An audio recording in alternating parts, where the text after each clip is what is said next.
Just a moment. Oh, greetings, traveler. Yes, of course. Come in, come in. Now, what wind blows you to this desolate place, traveling alone in this weather? I dare say you made the right choice stopping when you did. After all, nightfall is imminent. Come on, have a seat. You're not heading back out there tonight. Quite the storm, isn't it? She's restless tonight. Just talking to myself. Can I get you something warm to drink? There you go.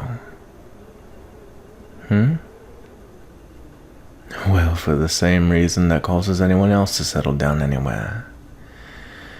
When the wind petered out, my life and lot rested here, just like my father before me. Who am I to argue with fate? Sure, it's a tad inconvenience, but it's home. What? You think this weather is bad?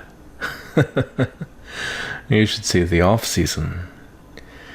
It's not all frigid snow and howling wind, though. Just up north, the remains of Elderberry Castle still stand over the far hill.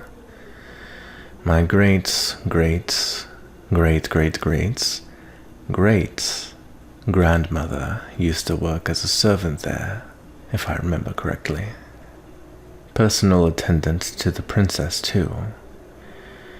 Of course, those were in the old days. Now there's all this commotion about the goblin revolts, interspecies marriage, and global warming. No time to remember the kingdom's past. No time to reflect.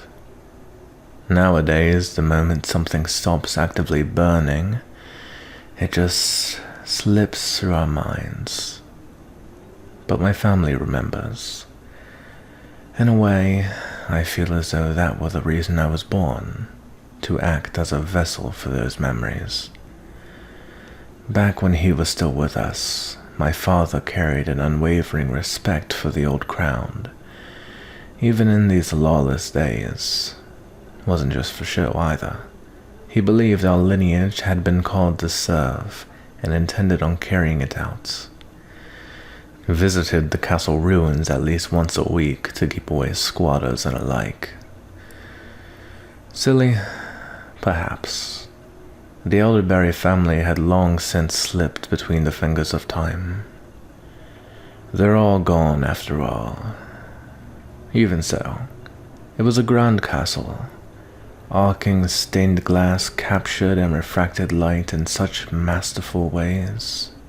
I hear that no matter the time of day, as long as the sun smiled down upon the ramparts, a rainbow would materialize within the throne room. No magic required, just architectural genius. You can see the skeleton of the parapet on some of the still-standing balconies. My father said they were individually carved from the tusks of hulking beasts which used to inhabit this region. But I suppose that not even they could withstand the endless winter. Hey, you alright? A face? Out there? I doubt it. Come nightfall, no one dares tread these lands. There comes a point where the winds cease to care how many layers you have on. Shoots through you like an icicle to the chest. Anyone stuck out there is already long lost. Yes, people do happen by from time to time. Some are like you, simply caught in the storm. Others wish to have a look at the castle ruins. Others still just have nowhere else to go. Elderberry Castle has a way of drawing in the lost. It was that way in the old days as well, before the coup. Back then, when the weather was a bit more tolerable, this kingdom garnered a reputation for opening its doors to all sorts. The four winds gather at Elderberry, they used to say. Of course, some people didn't take too kindly to that philosophy. Eventually, too many conflicting ideals turned against the crown. They wanted regulations regarding who and what could reside here, but the king wouldn't have it. His dream was a kind of kingdom where no one would be left out in the cold. Suppose he was a bit too idealistic for his own good. That wasn't enough for the revolutionaries, though. They wanted their change, and they wanted it now. As my dad would always tell it, on a grey night, when the wind roared and the sky wept stardust, the mob stormed Elderberry Castle.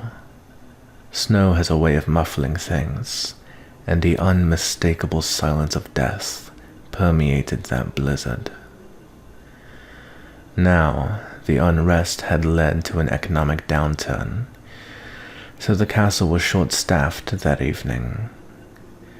They made quick work of the scant guards, dispatched the queen and king next, and set the castle ablaze for good measure. In one night, the monarchy had fallen. Of course, the mob tried to cobble together their own ruling body. It didn't stick, though. Turns out, forming a government is much harder than overthrowing one. What's more, the princess was never found amongst the rubble. That just made them more nervous, fearing that one day she would return from hiding to exact her revenge. What do I think? I'd like to think that she lived out the rest of her years in a warmer climate. But at the end of the day, it doesn't really matter. Facts are, these nights get cold and snow falls quickly. Tracks can vanish in seconds during blizzards. It's all too easy to get lost amongst the drifts. Since then, figureheads rose and fell, bloodlines never staying dominant past a generation or so. Freak accidents, mysterious deaths, misfortunes of all kinds plagued anyone who tried governing this land. People started thinking it was cursed. Can't say I disagree. But it's getting late. I keep a room upstairs for situations just like this. No. No need to thank me. It'd be downright inhumane to leave anyone out there in that wind. Strange things happen at night after all. Alright, I'll see you in the morning. Sleep well. Strange things indeed, isn't that right?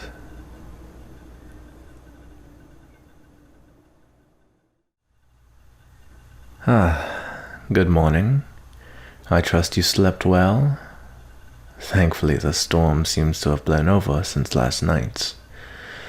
You shouldn't have any trouble clearing the mountain pass now.